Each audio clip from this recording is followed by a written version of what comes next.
Invicta isn't a brand to shy away from marketing. If you haven't had them rammed down your throat on television, you've probably had them stalk you around the internet instead. They've even done collaborations with everyone from Shaq to Star Wars and SpongeBob. I'd go as far as to call them the loudest watch brand in the world. A theme which many of their designs certainly echo, yet rather quietly.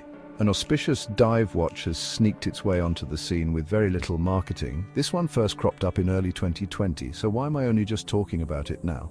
Well, naturally, or perhaps artificially. By the time I discovered the watch, it had already sold out. All I had to go off was other reviews, and honestly this looked like not only the best pro diver, but potentially the best watch they'd ever released. It received a strong positive reception from various outlets, many hyping it up as one of the most attractive affordable dive watches on the market, almost like a diamond in the roof of Invicta's unusual lineup. The videos and product shots appeared to support these claims, with a restrained and refined gilt dial that does look straight out of the 1950s.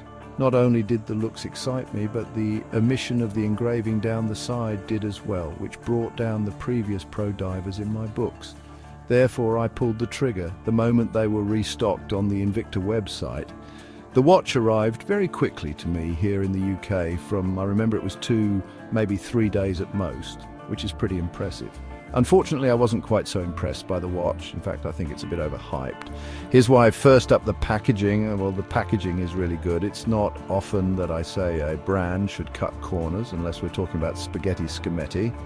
But that's my genuine thought here. This 1953 came in a larger version of their regular yellow packaging with an additional external box. While I think this slightly elevates the unboxing experience, I genuinely think that the regular Pro Diver packaging would have been enough already, especially considering that Invicta themselves weren't pushing this as some major new release. I'd rather they save the extra and use that cash to make the watch even better. After all, this is a £100 watch, not a £1,000 one, despite what their crazy pricing strategies may have you believe. Let's cut straight to the crux of the issue, and then I'll get on to some of the bits I think they absolutely nailed. Here's the secret, rather, like people, some watches look better on camera than in person, whilst others are the opposite generally, though. If you're well versed in photography and have an expensive lighting setup, you can make any watch look fairly good. When I first laid my eyes upon this watch, that's exactly the thought that was lingering in the back of my mind. Visually, it just didn't quite live up to my expectations. The watch looks incredible in some of the stock images, yet the one I had in front of me was underwhelming. Was I foolish to have high expectations for a £100 watch? Perhaps, nevertheless, I'd like to highlight a couple of things that other people don't seem to have mentioned in case you're considering buying one. My aim here isn't to bash the watch, rather to provide you with the full story so you can make a fully informed purchasing decision. So the design for this watch is ripped straight from the very first Rolex Submariner, the 6204 from surprise, surprise, the year 1953. As such, each aspect is extremely similar, though not identical. I think the original Rolex looks better for a few reasons. Likely due to the aging process, the vintage Rolex models have lume that is significantly darker in tone. As is the case with many other Invicta models, the luminescence utilized on the markers of the 1953 has a slight green hue, and it appears much fainter than I anticipated. Probably lighter than the 6204, originally released with back in the day. Many YouTubers recorded mobile phones which artificially boost saturation, in contrast to make the image look nicer. So perhaps that's why I expected the dial to pop more. In its current state, the lume looks a touch half-baked. I think it really did need a bit more browning off. Literally, the observant of you may have also noticed that the white luminescent slice on the hands doesn't match the rest either, which I think is quite sloppy, while they did a great job of other aspects such as the minute track, the matte dial, and the unusual lollipop second hand.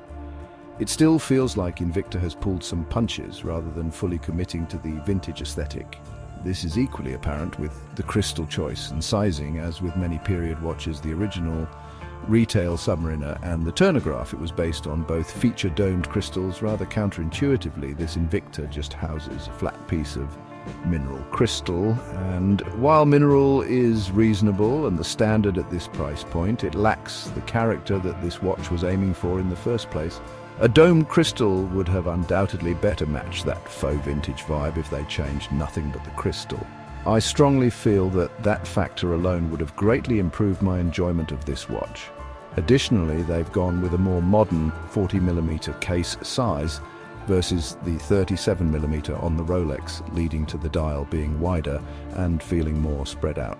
I'll let you decide whether this suits your wrist size and preferences, though it again breaks that retro immersion. The bezel also appears narrower, which I don't think looks proportionally quite as good as the Rolex on wrist. It feels a little like a mishmash of a modern diver and a vintage one. They've attempted to imitate the original Submariner to the extent where they even have its releaser on the dial, yet have failed to fully encapsulate the essence of a vintage watch.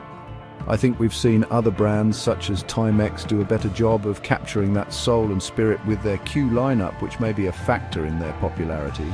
Despite the lower-end specifications, despite my reservations with regards to the execution of the design, it's worth highlighting that some of the physical aspects of this watch are very impressive indeed. The case finishing is the best I've seen from Invicta and is top tier at the £100 price point.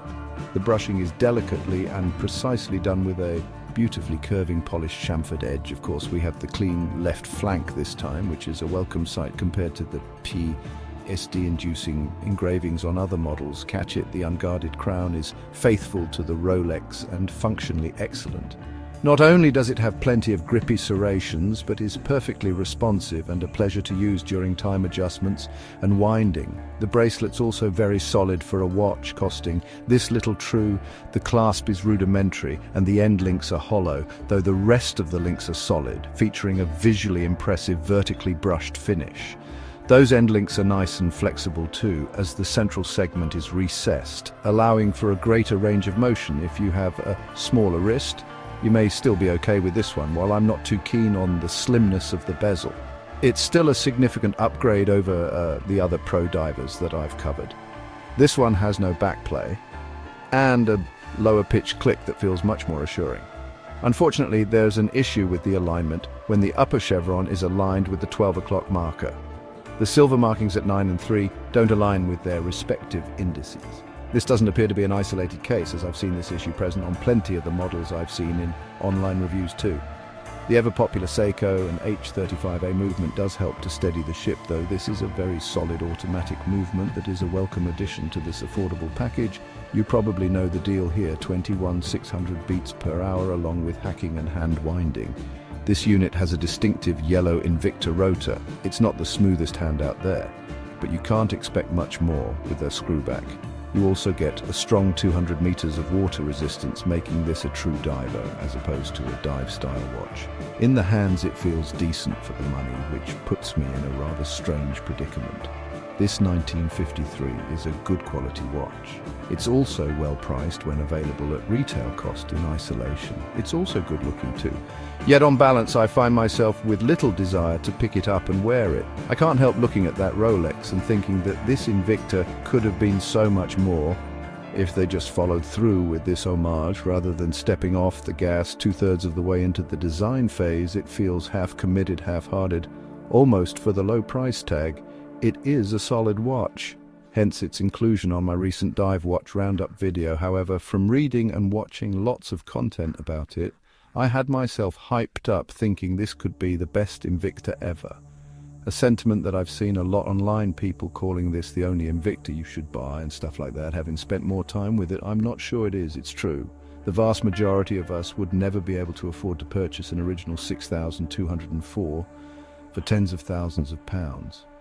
For many of you, this Invicta may suffice as that affordable alternative.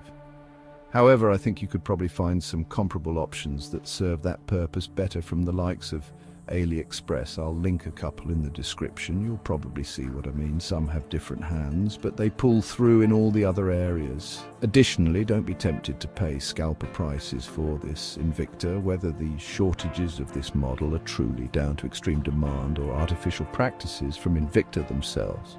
I'm not sure we'll ever know either way. This £100 watch is not worth the extreme prices that some greedy individuals are reselling them for on eBay. If you're lusting for this watch, I'd be patient, or you might risk being disappointed if you enjoyed this alternative take. Consider subscribing. I'll see you next time.